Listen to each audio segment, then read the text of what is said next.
అందరికీ నమస్కారం. Welcome back to our channel విజేత స్టడీ సర్కిల్.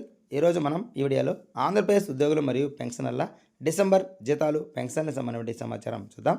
అంతకంటే ముందుగా మన ఛానల్లో ఉద్యోగులు మరియు పెన్షనర్లకు సంబంధించి జీతాలు, పెన్షన్లు, డిఏ, పిఆర్సీ, సర్వీస్ మ్యాటర్ సంబంధించి ప్రతి అంశాన్ని వివరిస్తూ విశ్లేషణ చేస్తూ 100% ఖచ్చితమైన తాజా సమాచారంతో వీడియో చేయడం జరుగుతుంది. అలాగే అందరికీ జీతాలు, పెన్షన్లు పూర్తి స్థాయిలో జమ అయ్యే వరకు ఎప్పటికప్పుడు తాజా సమాచారంతో వీడియో చేయడం జరుగుతుంది. అలాంటి వీడియోస్ కావాలనుకుంటే మన ఛానల్ సబ్స్క్రైబ్ చేసుకొని ఫాలో అవ్వండి. మీకు తెలిసిన వారికి తెలియచేయండి. అలాగే ఇక్కడ లైక్ చేసిన తర్వాత మీకు అక్కడ హైప్ అని కనిపిస్తుంది. దాని మీద టచ్ చేసినట్లయితే, మీరు ఓకే చేసినట్లయితే ఆ వీడియో మనకి ఎక్కువ మందికి చేరే అవకాశం ఉంది. దాని ద్వారా మీరు మన ఛానల్కి సపోర్ట్ చేసినట్లు అవుతుంది. ఈ ఆలస్యం చేయకుండా మన వీడియోలోకి వెళ్దాం. ఈరోజు మధ్యాహ్నం నుంచి జీతాలు, పెన్షన్ల బిల్లుల్లో కదలిక వచ్చింది. మొదటగా 12 గంటల సమయంలో జీతాల బిల్లు కదలిక వచ్చింది.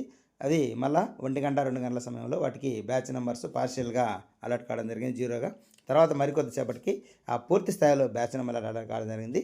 సాయంత్రం నుంచి ఆ జీతాలకు సంబంధించినటువంటి బిల్లు అన్నీ కూడా మనకి ఒక్కొక్కటిగా క్రెడిట్ అవుతూ వస్తూ ఉన్నాయి.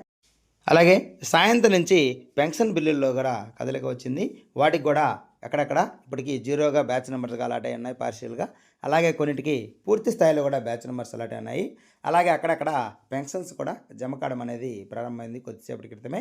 కాబట్టి ఈరోజు అర్ధరాత్రి వరకు కూడా ఈ మిగిలిన ఎవరైతే ఈక్యుబేర్గా వెళ్ళి ఇంకా వెయిటింగ్ ఉన్నాయో వారందరికీ కూడా మనకి ఈరోజు అర్ధరాత్రిలోపు ఈ జీతాలు, పెన్షన్లు జమ అయ్యే అవకాశం ఉంది. ఏమైనా మిగిలి ఉంటే మనకి రేపు ఎర్లీ మార్నింగ్, ఎర్లీ అవర్స్లో కూడా జమ అయ్యే అవకాశం ఉంది. మొత్తం మీద రేపు ఎర్లీ మార్నింగ్ అప్పటికి ఉద్యోగులు మరియు పెన్షన్లకు సంబంధించి 80% పైనే బిల్లులు, జీతాలు, పెన్షన్లు జమ అయ్యే అవకాశం ఉంది.